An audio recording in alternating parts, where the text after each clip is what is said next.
A lot of other nonprofits have used that video. Right, that, yeah. for Their points across.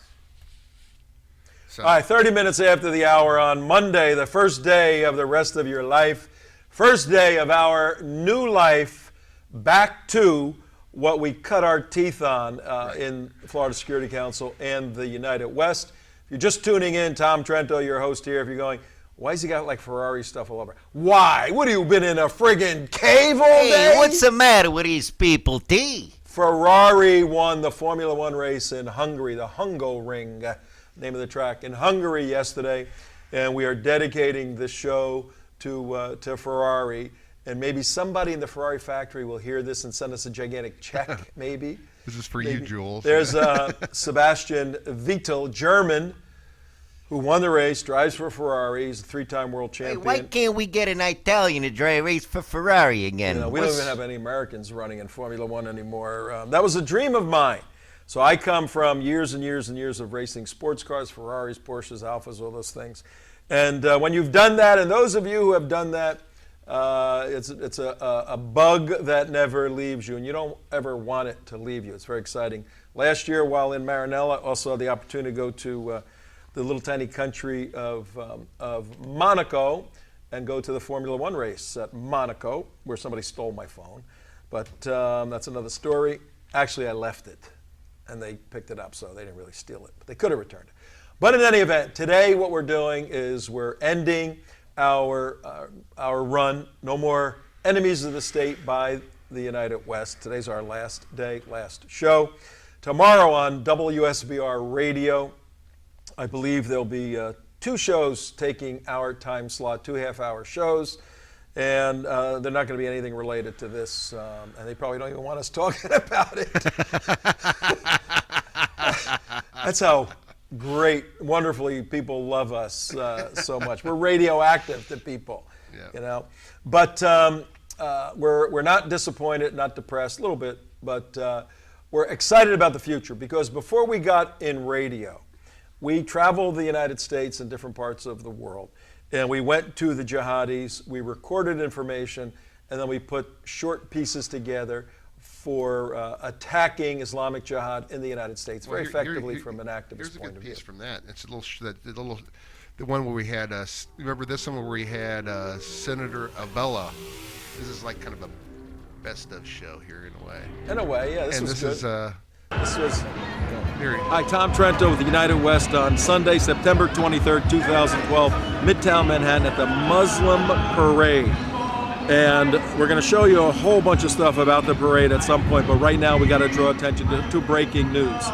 During the presentations at the end of the parade, where the dignitaries got up and spoke, several jihadi this is 2012.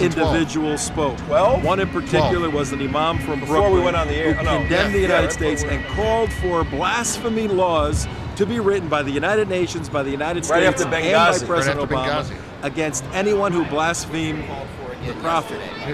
The freedom of speech and freedom of rights of other states. our problem So starts. I would like to demand United Nations to make an international law that would criminalize blasphemy. Criminalize blasphemy. I again demand to the United Nations on this platform, please make an international law for the protection of honor of our beloved Prophet. Following that individual, Yeah, that's was gonna a very happen. articulate English woman Yeah, if Hillary who gave gets sort of a elected, it rap, will. Oh, this is good. poetic This is the one- presentation about the bombs in horror her wombs. of the United States and the need for the Ummah, the Muslim family, to stand up against the United States as they insult the Prophet. We carry unborn martyrs in our wombs and drop bombs in here because all that we blow up is minds in minefields. They resonate in refugee camps that are housed by Zionist Nazis. Well, that was too much for one of the marshals of the parade, State Senator Tony Avello. He was He's a asked to Democrat. be a marshal. He's a He Democrat. marched with the Muslims down Madison Avenue about 10 blocks. He sat on the stage. He was ready at some point to speak. After these 2 jihadis, the imam from Brooklyn and the articulate English woman, condemned the United States, he had enough. He got up off the stage, left in protest, left in disgust. I tried to catch up with him. We got a few words from him. What did you think of that? Thank you. What did you think of that? I was offended. Excuse me. What is your name? Tony Avella. You're with the city? I'm a state senator. A state senator. What offended you? I'm not going to get into it. No, we saw you up there very upset. You want to share it? No, thanks. I don't want to ruin the event. I don't want to ruin the event for somebody else. State Senator Tony Avello deserves to be commended for recognizing the horror of this presentation, the horror of this Muslim Day parade. And again, he is a hero to all Americans for walking off that stage. God bless you, Tony Avello. Yo, did I just call a Democrat a hero? Right. Hey, but he's an Italian guy. He can be a hero. I cut him a little slack. Cut him some slack. Cut him a little slack. This is a bipartisan issue, national security, folks. Tony Avello, who I probably disagree with on every other political issue, had the what's the Italian word? No, that's Yiddish. You yeah, stupid. Guinea. What's the Italian word, Vinny? Cojones or something? Cojones. Yeah. It's a Spanish. What's the English word? He's got the balls. Ah, there it is. He had the balls to get up off that stage and protest that insane rant by those two jihadis, that English woman and that nitwit imam, whatever his name was. Well, let me tell you how crazy it really is, Tom, because here's an article from yesterday. Yeah. Yesterday, Saudi official calls on international community to criminalize criticism of Islam. And this isn't some third-rate imam. Yeah. This is an official minister within the Saudi government. All right, now, this is very important at 37 minutes after, folks. Tom Trento, your host, Damon here, Mark here. Enemies of the State, name of the show, WSBR Radio, our signature farewell today. We're saying goodbye. We're off the air. We will not be on the radio anymore. We will not be every day on the internet. We will have a presence on the internet, not as often and in a more focused way. We'll tell you about that in a minute. But what's very, very important is part of the reason why we have failed to raise the money to stay on the air is because we make very clear philosophically, theologically, logically, historically, the fact that the problem is Islam. We view Islam, we don't view it as a religion of peace. We view it as it is. It's a political system. It's a comprehensive system of life that has a religious component, but it leads with a political component. So in our proper understanding of Islam and in an inability on our part to be politically correct, we call it as it is. Well, in this politically correct environment, that puts us sort of on the outside of the lunatic mainstream. Fringe, right? Yeah. Lunatic fringe. We're part of the lunatic fringe. And now people are seeing how accurate and right we were and are. But here you have, yesterday, a Saudi calling for what that nitwit, when you listen to that nitwit 3 years ago. I demand an international law. He wants the United Nations to have a law that supersedes U.S. First Amendment so that we can't speak as we're speaking right now. We can't go to a Mohammed cartoon event, anything like that. So this is how important our work is, which is why you need to continue to support us, because we haven't lost our tongues. We're not going away. We're just not going to be on every day.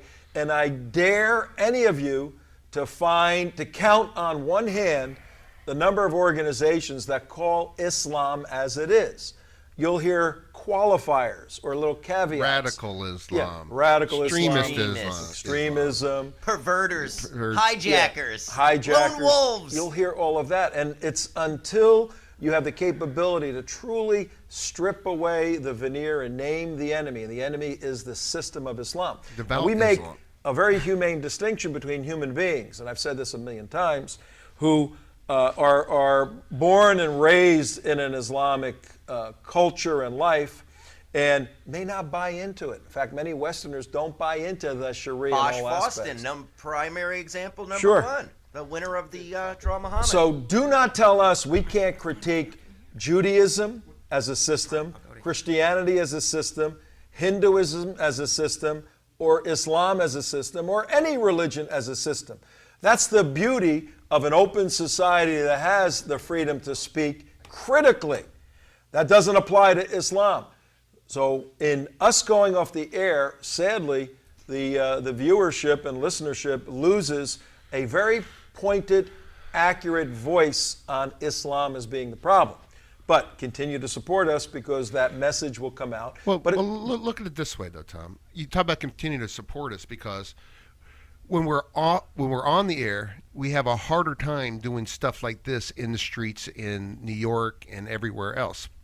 This video here that you because you got to be in the studio every day. Yeah? You got to be in the studio every day. So it's that speed quality thing.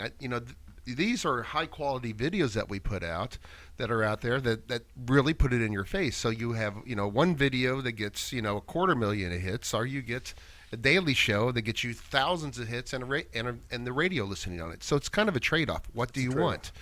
And until we have more money, millions of dollars to do both, there's a trade-off of time and quality, like anything else. Yeah, and our quality obviously isn't going to that. The quality of our productions will be different.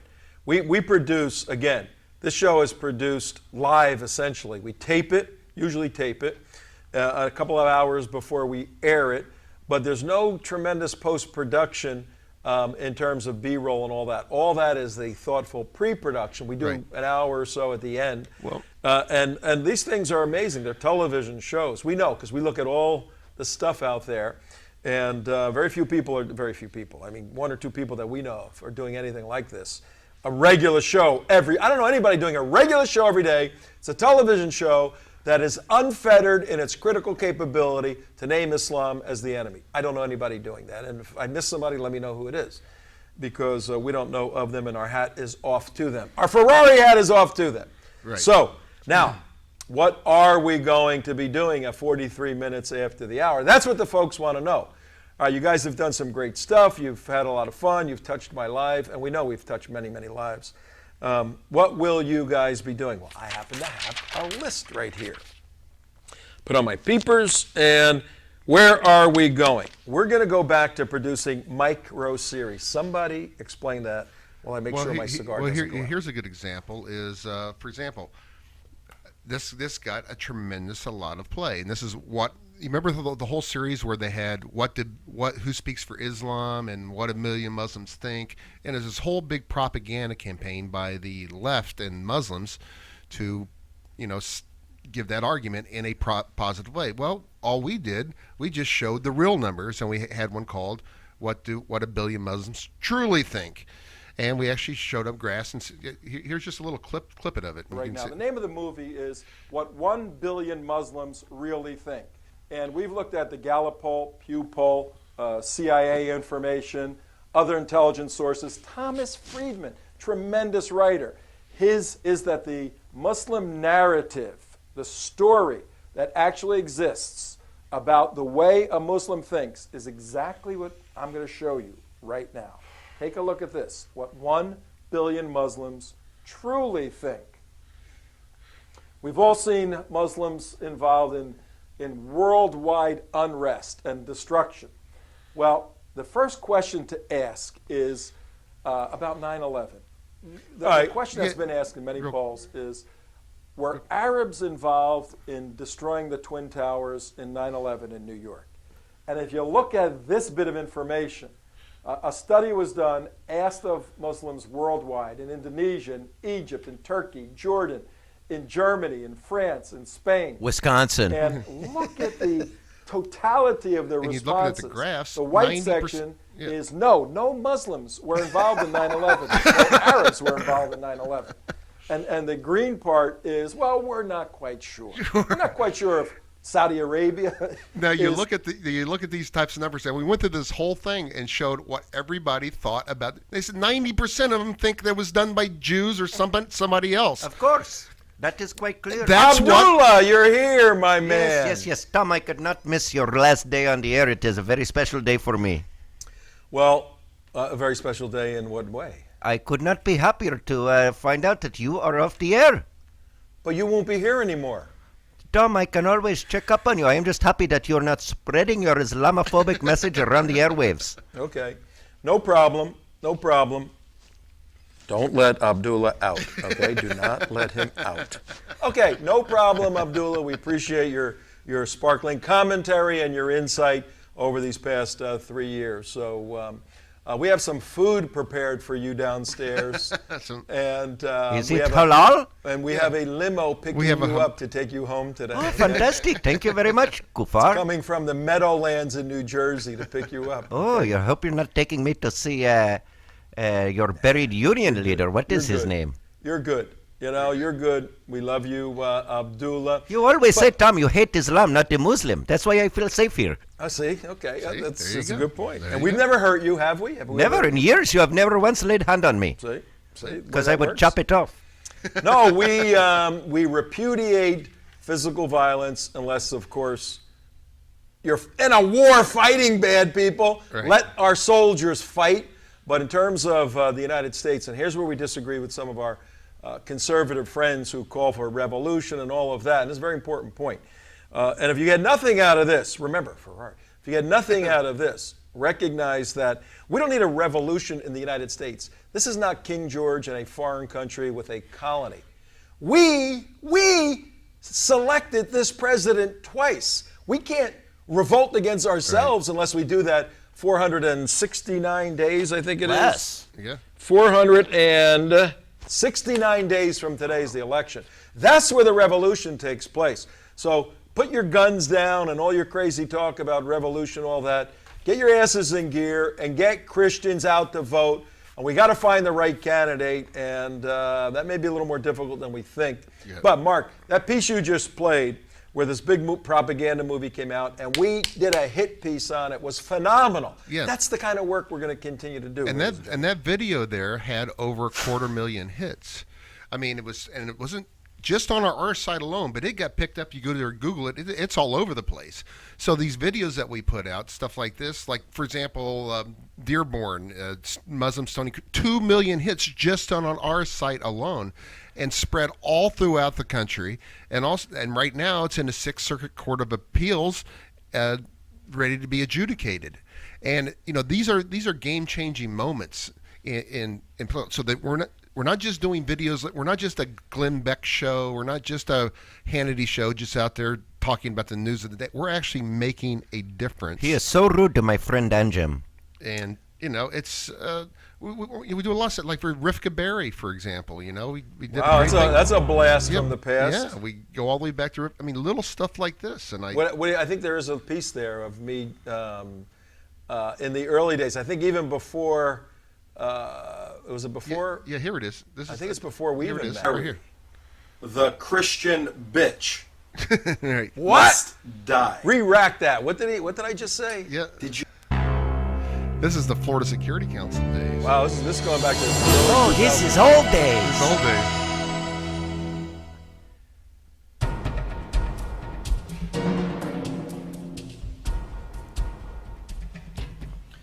Rivka Berry, the Christian bitch, must die. Did you hear what I just said? Rivka Berry, the Christian bitch, must die. Oh, we agree on something, Tom. What am I talking about? My name is Tom Trento, and I direct the Florida Security Council, and I oversee the rivkaberry.org website. And as many of you know, we have been intimately and deeply involved in the support and protection of the convert Rivka Berry from Islam to Christianity while she was here in the state of Florida. Right. We have traveled to the hearings and have spoken on her behalf and have done research and put a lot of time and effort in trying to protect this young lady that's in the midst of a traumatic and chaotic moment in her life.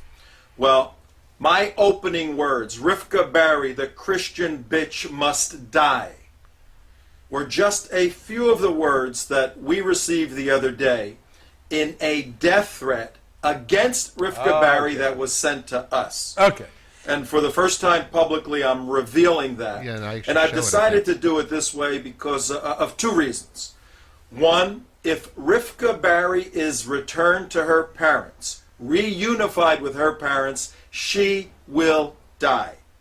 And the second reason, if law enforcement agencies and state agencies and those officials connected to her hearing, her trial in Ohio, do not act on this death threat, there's a very good chance she will die. Yeah, she was targeted.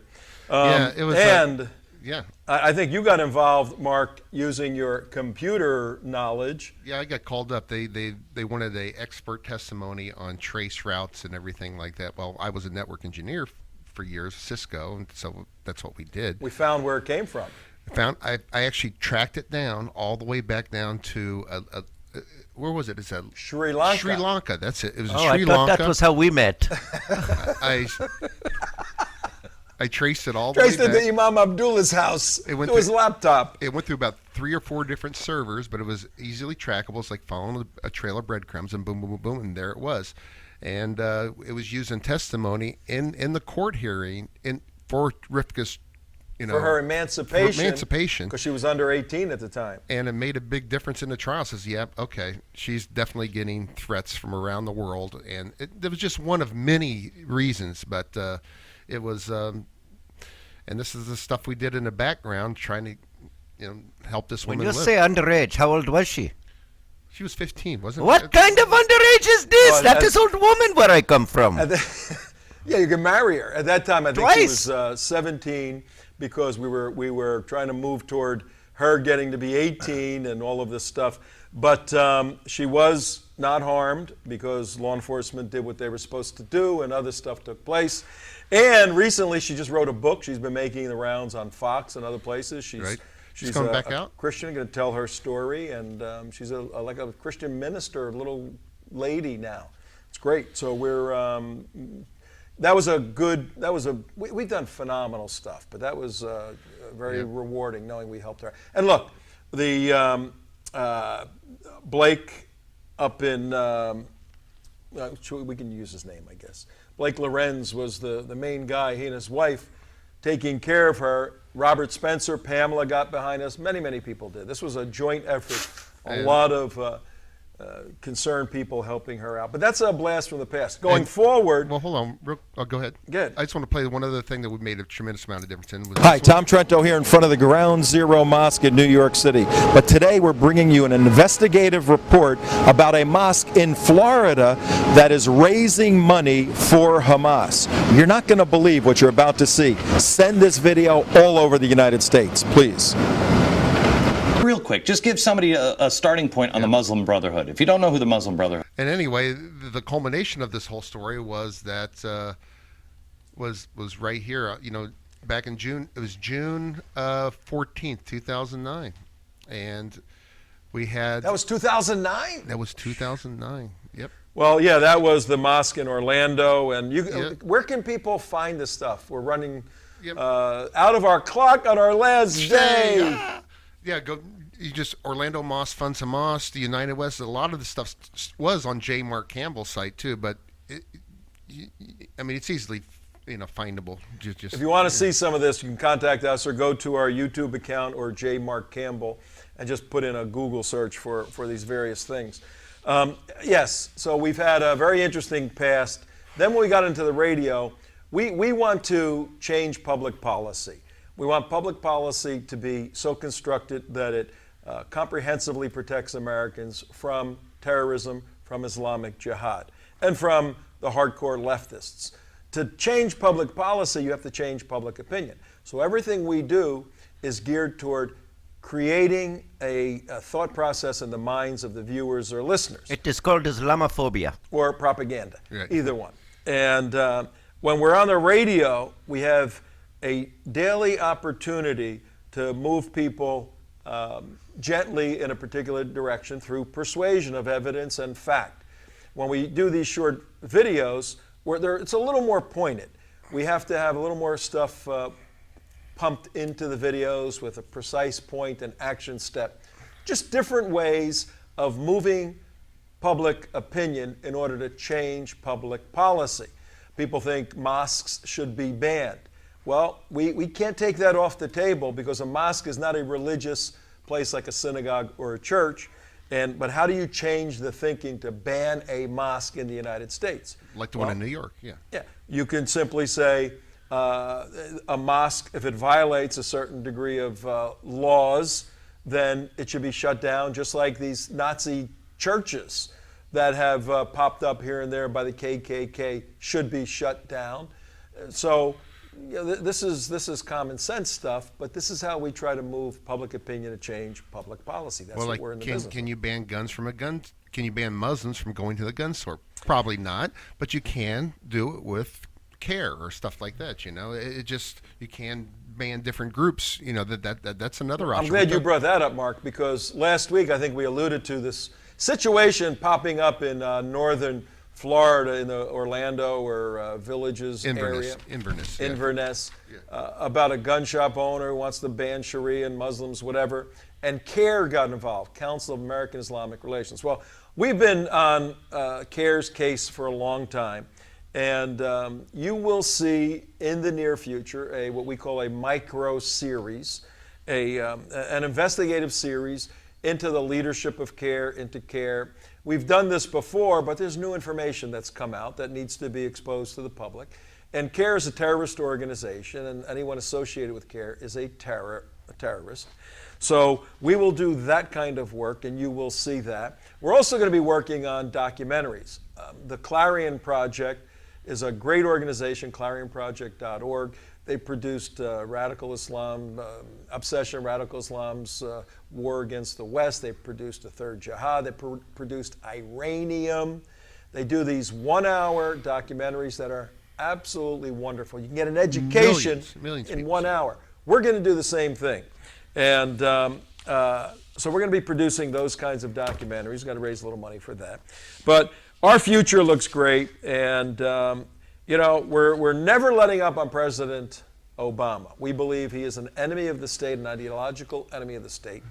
We believe that President Obama, as we said in 2007, we believe that he came to the office with the intent on bringing change to America, transformational change to America, and we trusted him.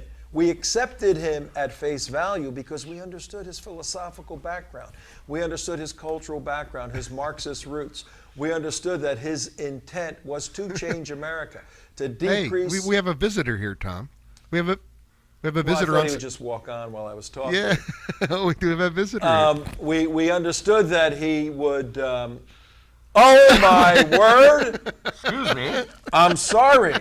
But you must be talking about me, Trento. Sir, you're damn right I'm talking about you, Mr. President. I'm glad to see you. What are you doing here? Well, I gave Jon Stewart a goodbye on his end of show, and I was sad to see John go, but you, Tom, I can't be any happier that you will be off the air.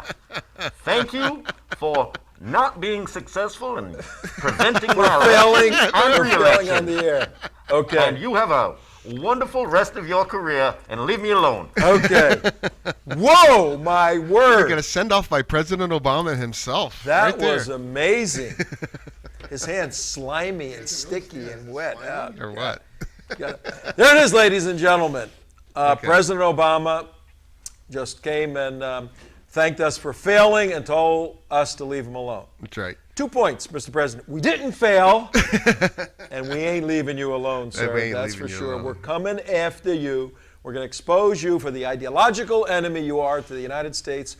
You've tried to decrease our economic capability by shifting the money of taxpayers to non-producers. That always works in a society. Go read a history book. And you have failed, sir, as a commander-in-chief by emasculating our military. We are a joke now. Folks, we ain't going anywhere. We'll be back stronger than ever. Thank you from the bottom of our hearts, all of you who have been with us. We will miss you, but we will see you. Both of you take 20 seconds, then I'll close it after that. Go out there, and we're going to have some new stuff up on the web. So watch for our GoFundMe accounts and everything like that to produce some really big, cool, like Extortion 17 documentary and a couple other things. So there. Damon? Stop Iran now. Everyone, call your congressman, but more importantly, call the Democrats. Everyone, call Chuck Schumer's office. Everyone, no matter where you live, call Chuck Schumer's office.